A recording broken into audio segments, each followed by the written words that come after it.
Alright, on to some other tips. Some tips we have for today of BMT, or little informational hits. It's okay to forget music. Your first week or two, you're going to be forgetting all sorts of music that you remembered back at home. EC duty, entry control duty, you have to do that. Everyone has to do it unless you're the EC monitor. If you volunteer to be EC monitor, you never have to do EC. EC is when you stand guard of the dormitory during the day and during at night. There's 2-hour shifts that you would have to do. I wouldn't recommend volunteering for EC monitor, because if you do, everyone's going to come to you because they're not going to like the schedule that you make.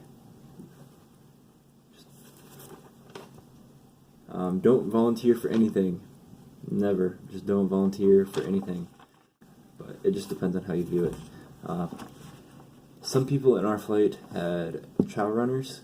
They'll voluntold you to be trail runners. If they notice that you're a little quiet, they're going to have you be a trail runner regardless, and you're going to get out of some old habits of being quiet. You're not sleep deprived, you're just tired. They give you 6 to 8 hours of sleep anyways, so you're not sleep deprived, you're just exhausted. You're not used to this rigorous type of work that they have you do.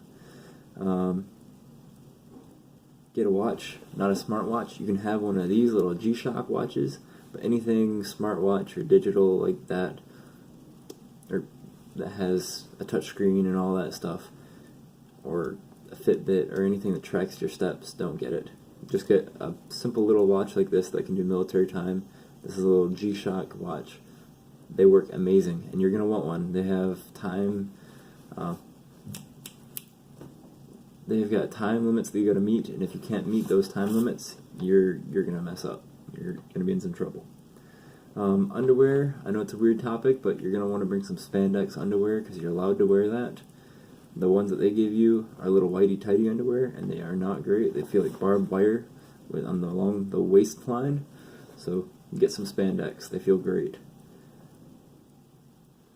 One big issue that we had with a lot of people is get your bank up to date. If you live, like I lived up in Michigan, and I came down to Texas, and I started spending a whole bunch of money my first day at the BX run, they're going to cancel your card, or at least hold it.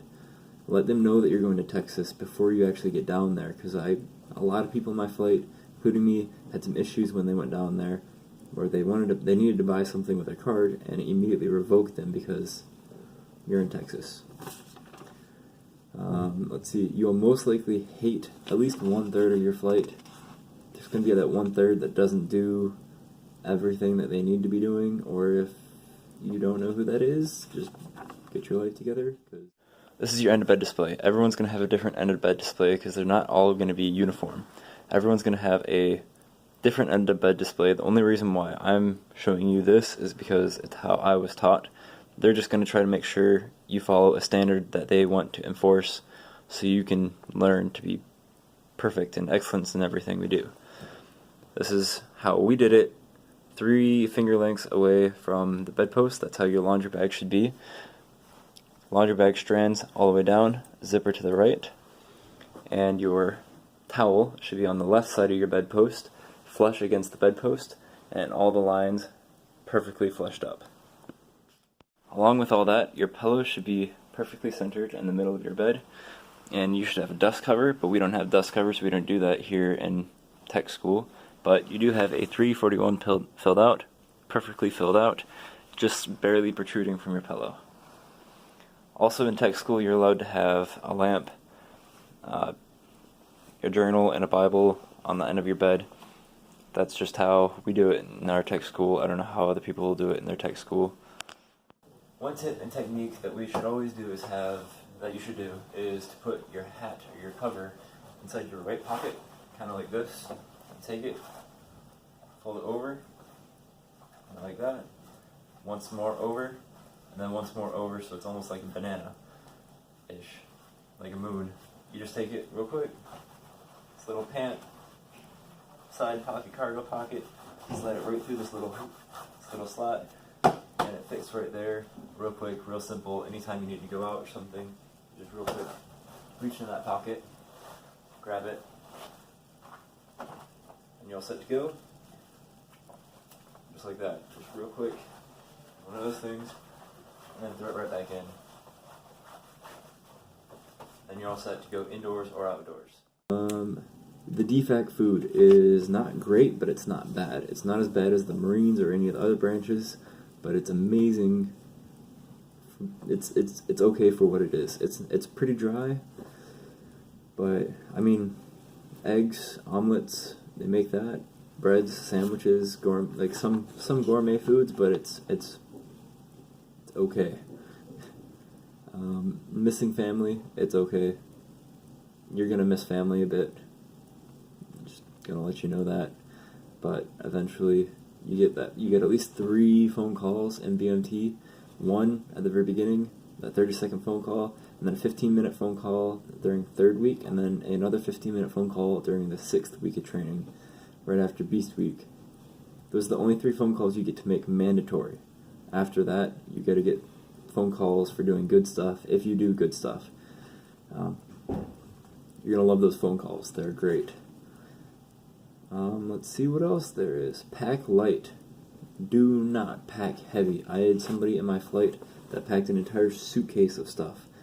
And when they got down to basic, you need to have all of that stuff small and confined. Don't buy large bottles of soap. Get travel-sized bottles of soap, because once you get down there, they issue you some soap, and then you're going to have to go get some soap at the BX or the base exchange.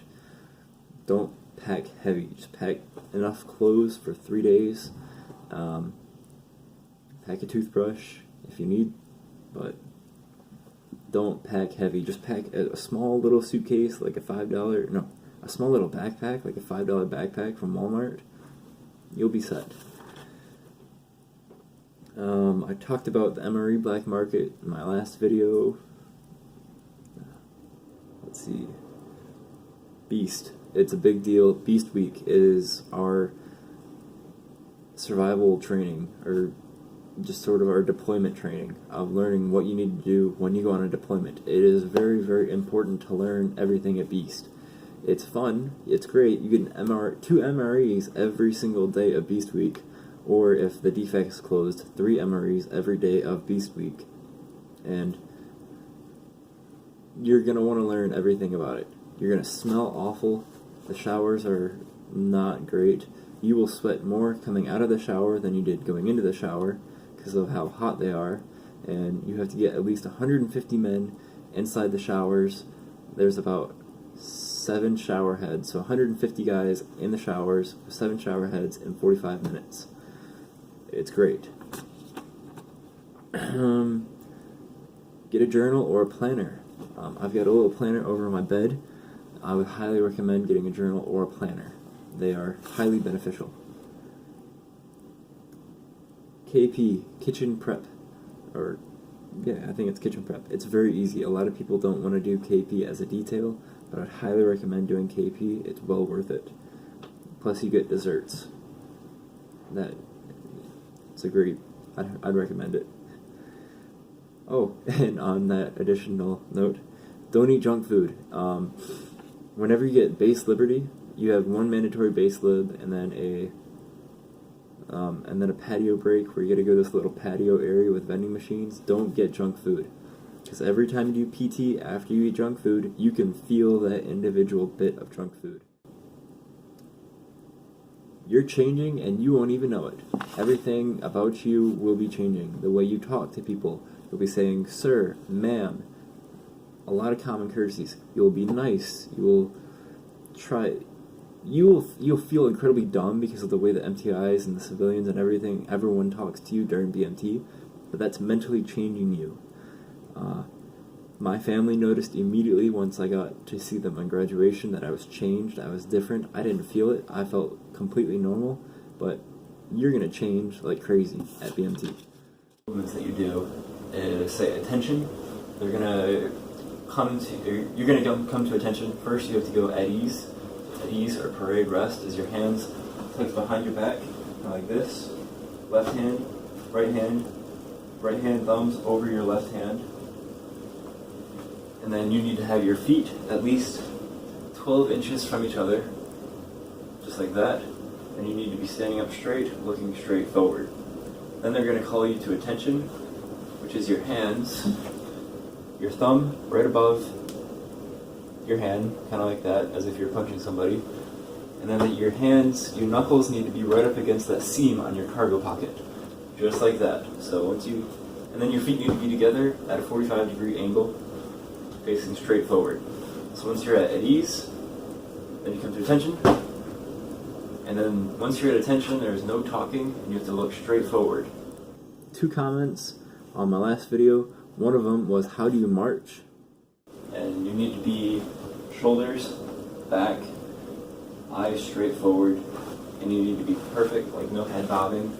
You can't be bobbing your head at all. Another comment that I got was actually on Facebook when I shared it, was, what lies has your recruiter told me? At least he's been honest. But